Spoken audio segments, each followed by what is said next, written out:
नाजरीन, दुनिया में इस वक्त दो जबरदस्त मगर मुतजाद रुझानात बेहद मकबूल हैं। एक तरफ इस आलम रंग और बू में ऐसे अवामिल और मुहर्रिकात हैं जो रोज बरोज इजाफा हो रहा है, जो कि नफ्स इंसानी को जिनसी तौर पर हिजान ज़दा कर रहे हैं। उरिया तस्वीर, ब्लू प्रिंट्स, गंदी फिल्में, तफरी के नाम पर अय्याशी और इस जैसा लिटरेचर धड़ाधड़ खैर नस्ल में तेजी से फैल रहा है। खातून खाना को पर्दे से निकालकर बेहिजाब कर दिया गया है।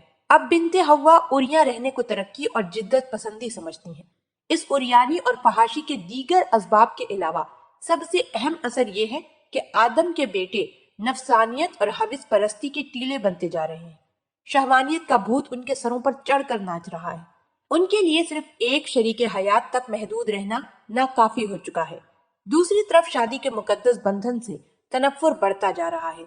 उसे आजादी के रास्ते में रुकावट समझा जा रहा है, और अगर शादी है भी तो एक बीवी तक महदूद होने का तस्वुर अपनाया जा रहा है। अपने आप को हुकूक इंसानी के दावेदार भी समझते हैं। कभी कहते हैं कि तादाद अजवाज से औरतों के हुकूक पर जद पड़ती है, कभी उनको मर्दों की बालादस्ती नजर आती है, कभी मर्द को 4 और औरत को 1 तक महदूद करना उनको गैर मसावियाना लगता है। एक से ज्यादा बीवी रखने का तस्वुर दुनिया में जवाल पजीर है। इंसाइक्लोपीडिया इस रुझान की यूं अक्कासी करता है। सनती मुमालिक, ज़राए मालूमात आमा और मगरबी मुमालिक का उमूमी ठहराव और यूरोपीय दुनिया में जिद्दत और जदीद तरीन रुझानात के तहत तादाद अजवाज का रुझान जवाल पजीर है। शहवत से मगलूब मर्द के लिए एक बीवी तक महदूद रहना, हालांकि अगर एक से ज्यादा बीवियों की इजाजत हो तो ये मसला जायज और फितरी सूरत में भी हल हो सकता है, मगर ऐसा नहीं है, जिसका नतीजा यही है कि नफ्स परस्त लोग एक बीवी से बढ़कर हरामकारी करते हैं, और अब तो उसे नाम नहाद तरक्की याफ्ता मुमालिक में कोई ऐब शुमार नहीं किया जाता। नफ्सियाती आवारगी के जो मुआशरती, अखलाकी, जिस्मानी और रूहानी नुकसानात हैं वो मुसल्लिमा है, मगर वो अपनी जगह एक अलग मौजू है। अफसोसनाक बात यह है कि हमारे यहाँ मुसलमान कहलाने वाले बाज जिद्दत पसंद ऐसे हैं जो अहले मगरिब से मरूबियत में हकायक का अदराक किए बगैर फरंगियों वगैरह की नकाली का सोचते हैं। ये लोग जो अपने आप को हुकूक इंसानियत का दावेदार भी समझते हैं, कभी कहते हैं कि तादाद अजवाज से औरतों के हुकूक पर जद पड़ती है, कभी उनको मर्दों की बालादस्ती नजर आती है, कभी मर्द को 4 और औरत को 1 तक महदूद करना उनको गैर मसावियाना लगता है, और कभी तादाद अजवाज को ये तरक्की की राह में हायल समझते हैं। एक और तबका जो इस्लाम के मुसल्लिमा उसूलों की नफी करके इस्लाम से गद्दारी का फरीजा सरंजाम दे रहा है, वो तादाद अजवाज के मसले को इस बिना पर रद्द करता है कि ये उनकी खाम अकल के मुवाफिक नहीं है। इस बारे में आयात कुरानी की तलावियात और अहदीस से इनकार किया जाता है। एक सरकर्दा मुनकरे हदीस लिखता है, कुरान में वहिदत ज़ौज यानी एक वक्त में एक बीवी का उसूल बयान हुआ है। एक की मौजूदगी में दूसरी या तीसरी नहीं लाई जा सकती। बाकी रही सूरत निसा की आयत जिसमें एक से ज्यादा निकाह करने का जिक्र है, तो ये जंग वगैरह के नतीजे में बेवाओं और यतीमों की कसरत हो जाए तो ऐसी मुआशरती हालात की मजबूरी के साथ मशरूत है।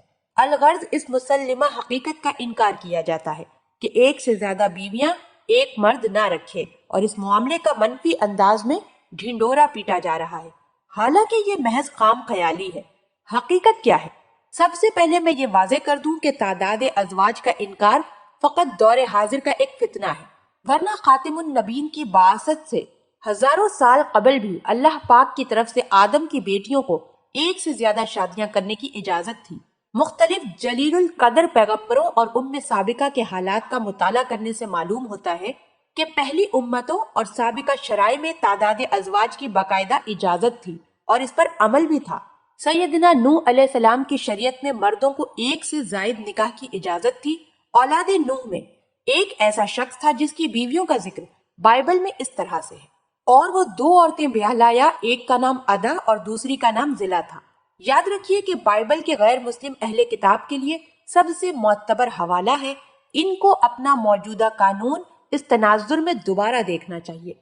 इब्राहिम अलैहिस्सलाम खलीलुल्लाह, जो कि मोहम्मद सल्लल्लाहु अलैहि वसल्लम फिदा अबी व अमी के जदा अमजद हैं, और यहूदी व नसारा दोनों को दावा है कि हम आले इब्राहिम हैं, बल्कि अपने तईस दोनों इन्हें अपना हम मजहब करार देते हैं। जानना चाहिए कि अबू अल अंबिया ने 4 निकाह किए थे। हाफिज इब्ने कसीर रहमतुल्लाह अलैह कहते हैं, हजरत इब्राहिम खलीलुल्लाह की दूसरी बीवी حضرت ہاجرہ قبطیہ مصریہ کے بطن سے ان کی اولاد میں سب سے پہلے حضرت اسماعیل علیہ السلام پیدا ہوئے، پھر ان کی پہلی بیوی حضرت سارہ کے بطن سے حضرت اسحاق پیدا ہوئے۔ پنتوار کے علاوہ حجو نے بنت امین سے بھی عقد کیا۔ اس بات سے واضح ہوتا ہے کہ ہاجرہ سارہ ایک وقت میں سیدنا ابراہیم علیہ السلام کے نکاح میں رہیں۔ ابراہیم علیہ السلام کے ہاجرہ اور سارہ سے نکاح کی تائید بائبل کی کتاب پیدائش کے باب نمبر 2 سے بھی ہوتی ہے، جہاں واقعہ کا ذکر ہے، اگرچہ بائبل ہاجرہ کو لونڈی شمار کرتی ہے۔ بنی اسرائیل جناب یعقوب علیہ السلام کی اولاد میں سے یہود و نصارہ کو جاننا چاہیے کہ ان کے جد اعلیٰ نے خود تعداد ازواج پر واضح طور پر عمل کیا۔ بائبل کتاب پیدائش اور دیگر مقامات کے مطالعہ سے واضح ہے کہ یعقوب نے اپنے ننیال کے ہاں رہ کر 20 برس تک بکریاں چرائیں اور ان کی 2 بیٹیوں لیا اور لاقل سے شادی کی۔ ان کی 2 لونڈیاں زلفا اور بلیا سے بھی مصاحبت کی۔ سیدنا یعقوب علیہ السلام کی ازواجی زندگی سے معلوم ہوتا ہے کہ ان کی شریعت میں جمع بین الاختین یعنی ایک مرد کے لیے 2 بہنوں کا بیک وقت نکاح میں ممنوع نہ تھا، اور خود یعقوب علیہ السلام نے اس پر عمل کیا۔ اس طرح بائبل میں تفصیل کے ساتھ ذکر ہے، اسحاق علیہ السلام کے دوسرے بیٹے عیسو اپنے بیٹے اسماعیل کے ہاں چلے گئے، وہاں ان کی صاحبزادی سے شادی کی۔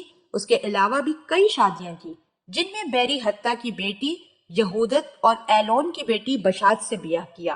بنی اسرائیل کے 2 اور جلیل القدر پیغمبر داؤد اور سلمان جو کثرت ازواج کی بنا پر مشہور ہیں، اگرچہ یہودی ان کا شمار سلاطین میں کرتے ہیں۔ مفسر قرآن خازن داؤد علیہ السلام کے متعلق کہتے ہیں کہ داؤد علیہ السلام کی 99 بیویاں تھیں۔ بائبل کی کتاب تواریخ نمبر 1 باب نمبر 3 میں ان کی 9 بیویوں کے اسما اور ان سے جنم لینے والوں کی اسما بھی تفصیل سے ہے۔ سیدنا سلمان علیہ السلام کے متعلق صحیح حدیث میں ہے، اس سے معلوم ہوا کہ سلمان علیہ السلام کی 99 بیویاں تھیں، جبکہ بائبل کتاب سلاطین اول میں ہے سلمان علیہ السلام انہی کے عشق کا دم بھرنے لگا اور اس کے پاس 700 شہزادیاں تھیں اور 300 ہر میں تھیں۔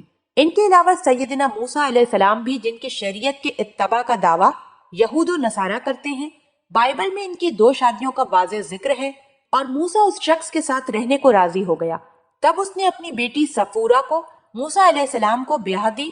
دوسری شادی کا ذکر گنتی میں ہے، اور موسیٰ علیہ السلام نے ایک کوشی عورت سے بیاہ کر لیا، جبکہ ایک محقق کہتے ہیں اور موسیٰ علیہ السلام کی بھی 4 بیویاں تھیں۔ شریعت محمدی صلی اللہ علیہ وآلہ وسلم میں تعداد ازواج کی حیثیت نکاح ایک مقدس بندھن ہے۔ اللہ پاک نے اسے مومن کے لیے عفت و عصمت کو بچانے کا ذریعہ بنایا ہے۔ یہ لاپرواہی والا کام نہیں ہے، بلکہ سنجیدگی کا طالب ہے۔ شریعت نے نوجوانوں کو نکاح پہ ابھارا ہے اور ایک مرد کو 4 تک بیک وقت بیویاں رکھنے کی اجازت بھی دی ہے، اور ساتھ ہی یہ لازم قرار دیا کہ وہ چاروں کے درمیان عدل و انصاف برتیں۔ اگر خاوند انصاف نہیں کر سکتا تو اسے فقط ایک نکاح تک محدود رہنا چاہیے۔ سورہ نساء میں اللہ کا فرمان ہے، اور اگر تم ڈرو کہ تم یتیموں کے بارے میں انصاف نہ کر سکو گے تو تم نکاح کرو جو اچھی لگے تمہیں، عورت میں سے 2 3 4 سو اگر تم ڈرو کہ تم انصاف نہ کرو گے تو تم کو صرف ایک ہی کافی ہے، یا جو مالک ہے تمہارے دائیں ہاتھ یہ زیادہ قریب ہے کہ تم نا انصافی نہ کرو۔ اس آیت سے مراد یتیم بچیاں ہیں جو کسی شخص کی کفالت میں ہوتی اور ان کے مال کی رغبت میں اور ان سے شادی کر لیتا اور ان کی صحبت کا صحیح حق ادا نہ کرتا اور نہ ہی ان کے مال میں انصاف کرتا۔ ایسے شخص کو اللہ پاک کا حکم ہے کہ وہ یتیموں کے علاوہ دیگر عورتوں سے نکاح کر لے، 2 سے 3 سے اور 4 سے۔ اللہ پاک ہم سب کو دین کی سمجھ عطا فرمائے اور اس کے مطابق زندگی بسر کرنے کی توفیق عطا فرمائے، آمین۔